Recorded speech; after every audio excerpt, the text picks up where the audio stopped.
I became a self-made millionaire after they all called me worthless. Now my parents are blowing up my phone saying family should help family. Your support is everything to us. Please subscribe, and while you're at it, tell us where you're watching from. We love connecting with you all. The text came through at 2:47 a.m. We need $50,000.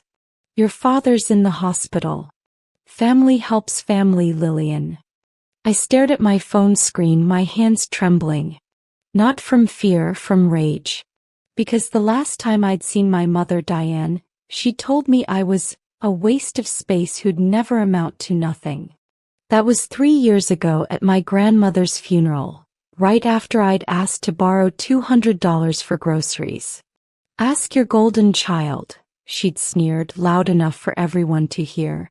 My brother Gilbert had laughed, counting the crisp hundreds she'd just handed him. I was 22 then, working 2 jobs, sleeping in my car some nights. Now I'm 25, sitting in my penthouse overlooking downtown Atlanta, my tech startup valued at $8.3 million. The same family that called me worthless, that told me I'd never be nothing but a burden, was blowing up my phone like I owed them something. My phone buzzed again. Then again. 15 missed calls from Diane. 12 from Gilbert. Even my father, Gerald, who hadn't spoken to me since I was 19, left a voicemail. Baby girl, I know we had our differences, but I'm sick. Real sick. Your mama said you doing good now. We just need a little help. Little help. The same man who kicked me out at 17 because I ate too much wanted a little help. I felt my chest tighten, that old familiar shame trying to creep back in. But I wasn't that scared girl anymore. I took a screenshot of the messages and opened my laptop. This story needed to be told. Growing up, everything was always about Gilbert. He was 2 years older, and in my parents' eyes he could do no wrong. When he got arrested at 16 for stealing a car, Diane cried about the system targeting black boys. When I got a B+ in calculus, she asked why I couldn't be smart like Gilbert, who dropped out of high school. The favoritism wasn't subtle. Christmas 2015. Gilbert got a PlayStation 4, new Jordans, and $500 cash. I got a pack of dollar store socks and a lecture about being grateful. My birthday was always forgotten, but Gilbert's birthday parties had cakes from the expensive bakery and dozens of guests. You're just jealous, Diane would say whenever I complained. Gilbert has potential. You need to learn your place. My place. I learned it well. I was the one who cooked dinner when Diane was too tired. The one who cleaned up after Gilbert's parties. The one who got slapped for talking back while Gilbert cursed them out daily without consequence. But the worst part? They made me believe I deserved it. That I really was worthless.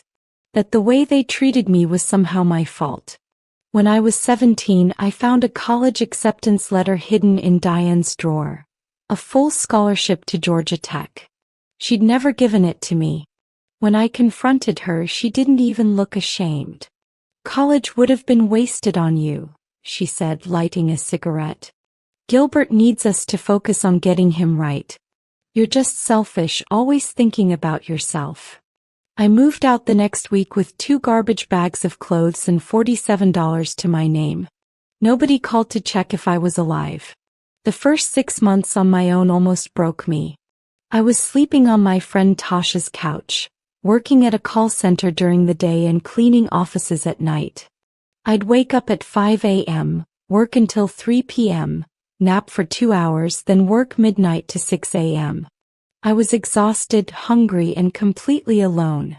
But I was free. At the call center, I met Jerome, a 30-something tech guy who noticed me teaching myself Python during lunch breaks. You're doing it wrong, he said one day, pulling up a chair. Let me show you. Jerome became my mentor, though I didn't know it then. He'd spend his breaks teaching me proper coding, recommending free courses, introducing me to developer communities online. You've got something, Lillian, he'd say. Raw talent. Don't waste it. I didn't. Every spare moment went into learning. Web development, app creation, UI/UX design. While my parents thought I was out there being worthless, I was building skills that would change my life. Meanwhile, Gilbert was still at home, 24 years old, no job, no education, living off Diane and Gerald's disability checks. According to my cousin Shanice, my only family member who kept in touch, he'd wrecked 2 cars, got 3 different girls pregnant, and was selling weed out of my parents' basement. But he had potential. When I turned 21, I got evicted from the room I'd finally saved up for. Roaches, broken heat, sketchy landlord. I couldn't take it anymore. I called home one last time. Mama, I just need a place to stay for 2 weeks while. We don't have room for your drama, Lillian. You made your choices. Figure it out. I heard Gilbert laughing in the background. That laugh haunts me still. Living in my 2001 Honda Civic was humbling in ways I can't fully describe. I'd park behind a 24-hour gym, sneak into shower at 5 a.m. using a borrowed membership card, then head to the library until my evening shift started. My diet consisted of dollar menu items and protein bars Tasha would slip into my bag when she thought I wasn't looking. But here's the thing about rock bottom, it clarifies everything. I had nothing to lose and everything to prove, even if just to myself. I was 23 when I built my first app. It was simple, a platform connecting local hairstylists with clients, with built-in scheduling and payment processing. I'd noticed how many stylists in Atlanta were independent, working from home, struggling to manage bookings. The app, Style Connect, filled a gap. I launched it with $300 borrowed from Jerome and a prayer. Within 2 months, 500 stylists had signed up. Within 6 months, that number hit 5,000. The commission fees, just 8% per transaction, started adding up. Really adding up. By month 8, I was making $15,000 monthly. I cried the first time I saw my bank account hit 5 figures. I'd moved into a real apartment, bought actual groceries, paid Jerome back triple. You need to think bigger, Jerome told me over coffee, our weekly ritual by then. This could scale nationally, internationally. But you need investment. I pitched to 17 venture capital firms. 17 rejections. The feedback was always the same. Too young, too inexperienced, too risky. One investor literally told me, maybe focus on getting a real job, sweetheart. The 18th firm was different. Madison Ventures, led by a Black woman named Patricia Moran who'd built her own empire from nothing. She looked at my pitch deck for exactly 7 minutes before saying, I'm in for $2 million. Let's change the game. Everything exploded from there. With Patricia's investment and mentorship, Style Connect became what I'd always envisioned. We expanded beyond hairstylists to makeup artists, nail techs, barbers, estheticians. Any independent beauty professional needed a platform to build their business. By the time I turned 25, we were operating in 40 states with 50,000 active professionals. The press started noticing. Forbes 30 under 30. Tech innovator to watch. From homeless to CEO, one woman's incredible journey. That last headline went viral and suddenly everyone wanted my story, including my family. The first message came from my Aunt Carol. Hey sweetie, so proud of you. We should catch up soon. This woman hadn't spoken to me in 8 years, had actually crossed the street once to avoid me when I was walking through our old neighborhood. Then came the cousins I barely knew, distant relatives, even my old high school guidance counselor who'd once told me to be realistic about my future. They all suddenly cared about my well-being, wanted to reconnect, had always believed in me. I ignored them all. But I knew who I was really waiting to hear from. On a Tuesday evening as I was reviewing quarterly projections, my phone rang. Unknown number. Something made me answer. Lillian, It was Gilbert, his voice strange, smaller somehow. It's me, your brother. I saw you on TV and, wow. Wow. I always knew you had it in you for real. Actually laughed. Couldn't help it. You laughed at me, Gilbert. When I called asking for help, you literally laughed. Silence. Then, come on, sis. That was different. We were all going through stuff then. But listen, I got this business idea. I hung up, but my hands were shaking. When Diane's 2:47 a.m. text came through, I wasn't surprised, just disappointed. Not in them, but in myself for hoping they might be different. That maybe, just maybe, they'd reach out to apologize. To acknowledge how they'd treated me. To say they were wrong. Instead, we need $50,000. I made coffee and read through the full message thread. Gerald was in the hospital with heart complications. The bills were piling up. They'd already burned through their savings, what little they had. Diane's message was desperate but entitled, a combination that made my stomach turn. You're doing so good now. This amount is nothing to you. Your father needs this. When you were struggling, we gave you a roof over your head for 17 years. You owe us. A roof over my head. Like I should be grateful for the bare minimum while they showered Gilbert with everything.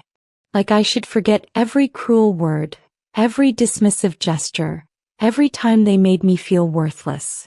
I called Tasha my only real family. Girl, please tell me you're not considering this, she said immediately. She knew my patterns, knew I still carried that wounded child inside who desperately wanted her parents' love. I don't know what I'm doing, I admitted. He's my father, Tasha. He's sick. He's the man who kicked you out at 17 and called you a worthless drain. Don't let biology make you forget that. Her voice softened. Lillian, you don't owe them nothing.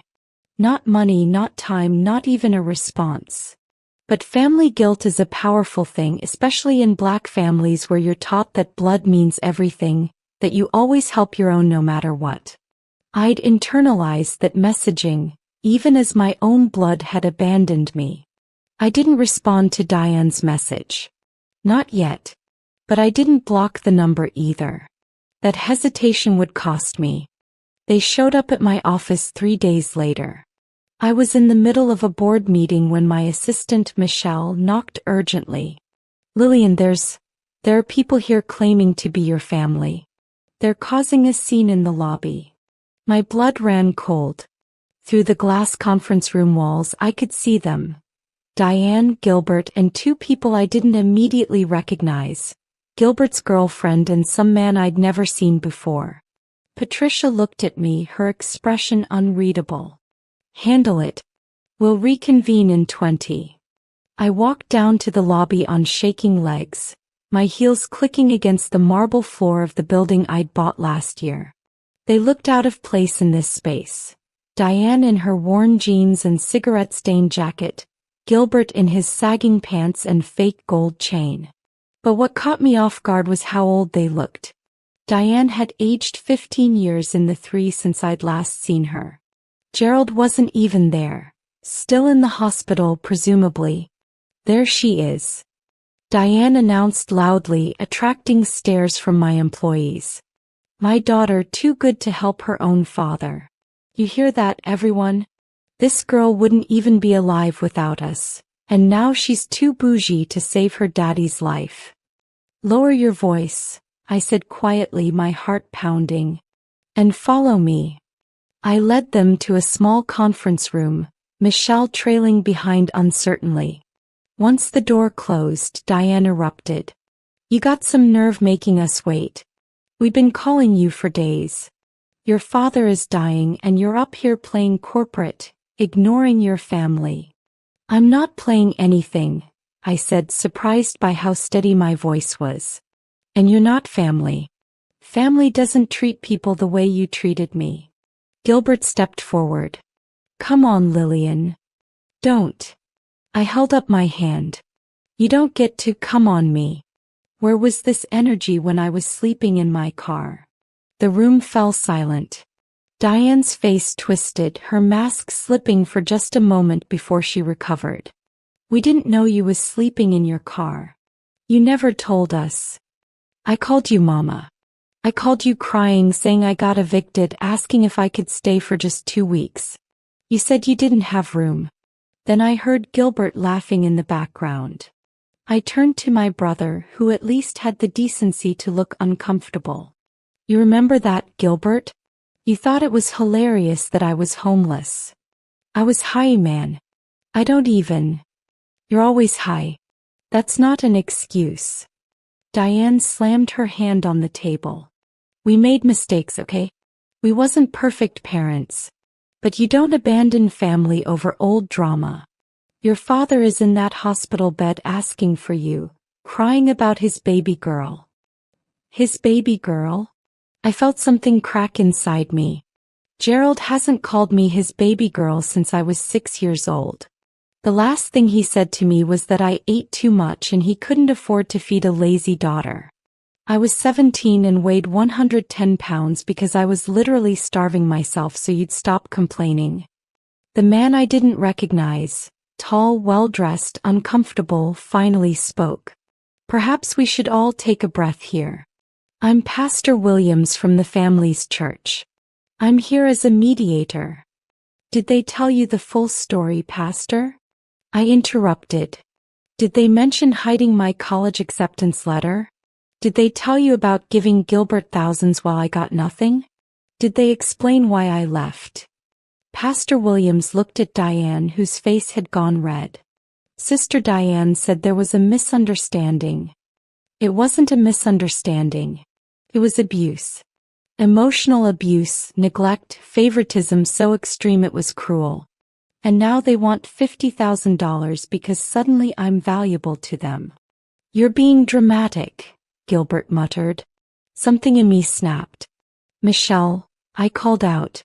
My assistant appeared immediately. Please bring my laptop.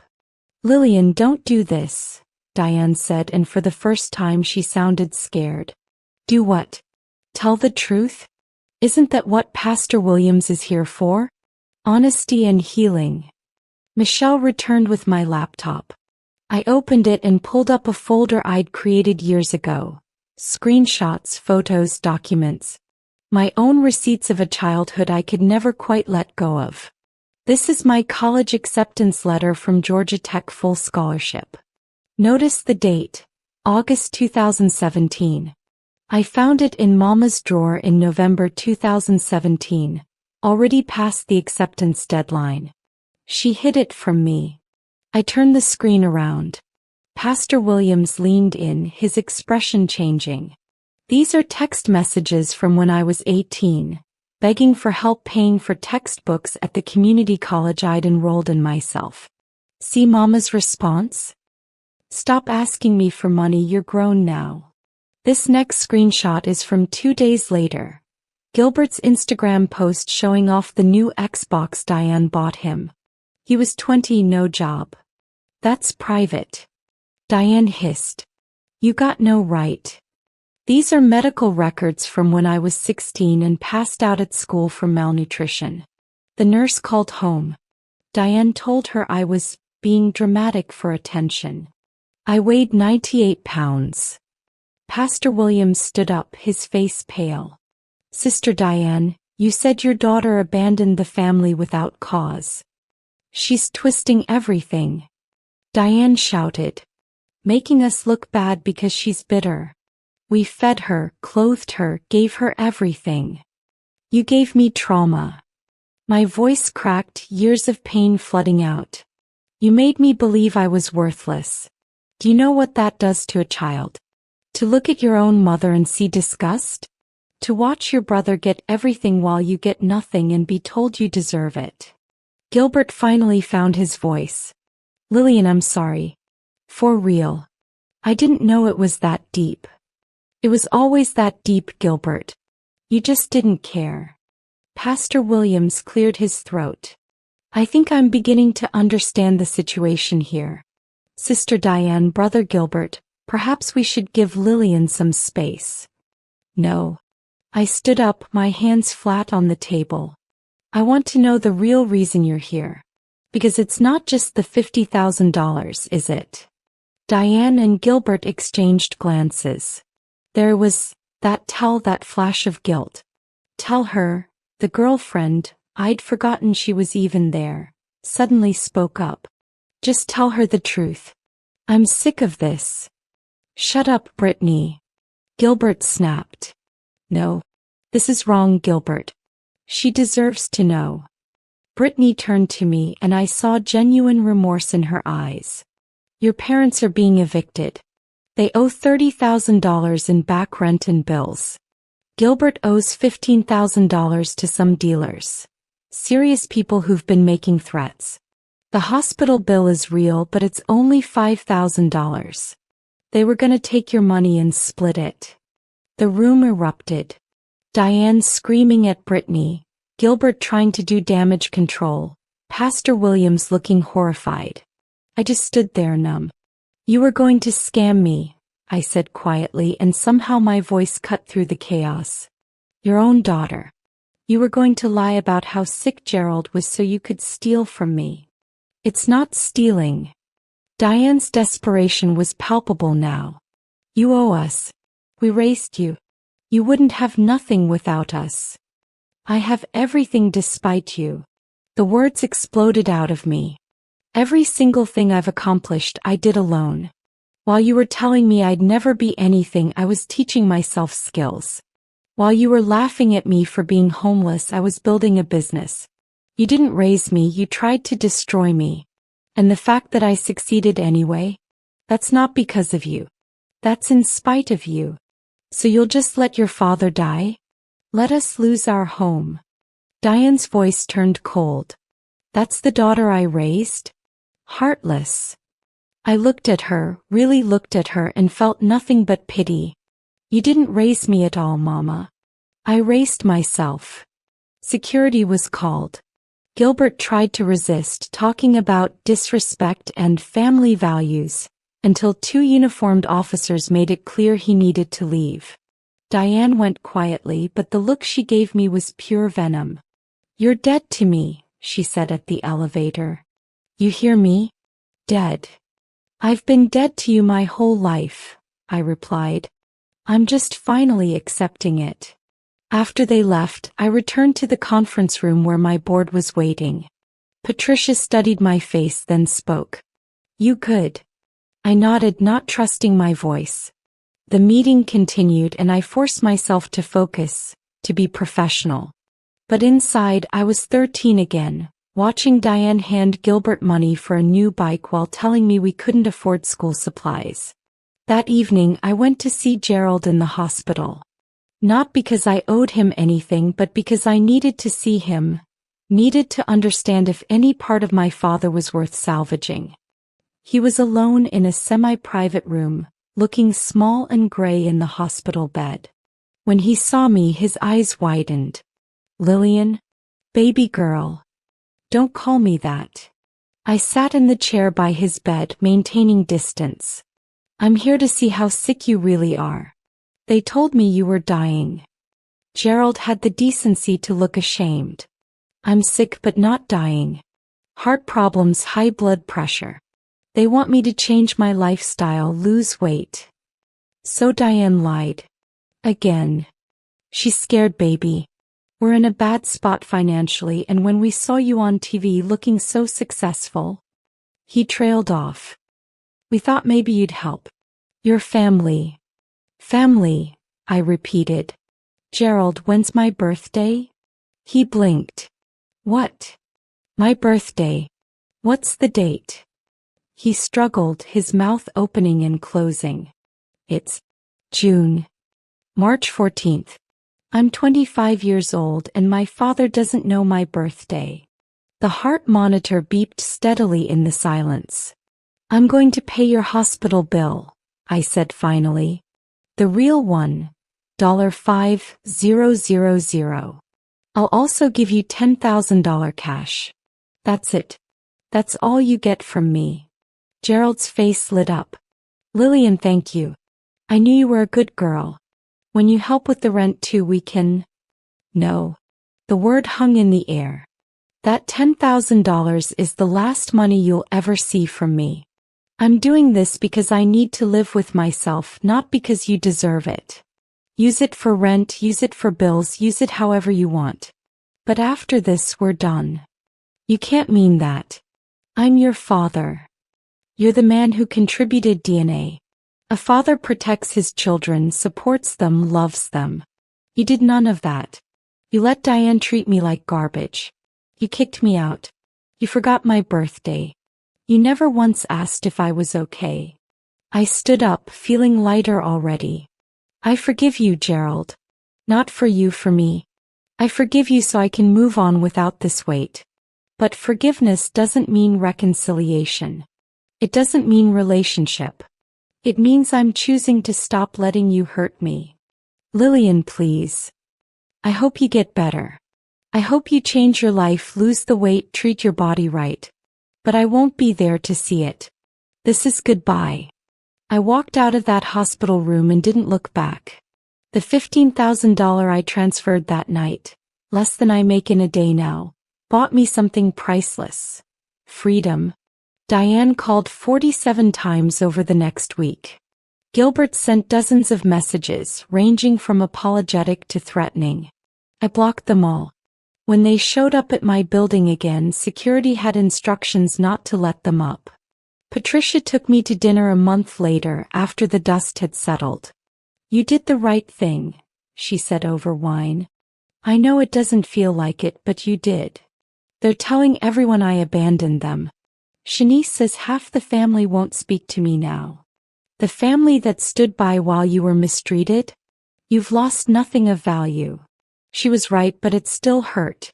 That's the thing about toxic families. Leaving them is necessary but never painless. A year has passed since that day in the hospital. Style Connect is now valued at $47 million. We've expanded internationally, partnered with major beauty brands, and employed over 200 people. I've been named to multiple top entrepreneurs lists and spoken at conferences around the world. But the success I'm most proud of?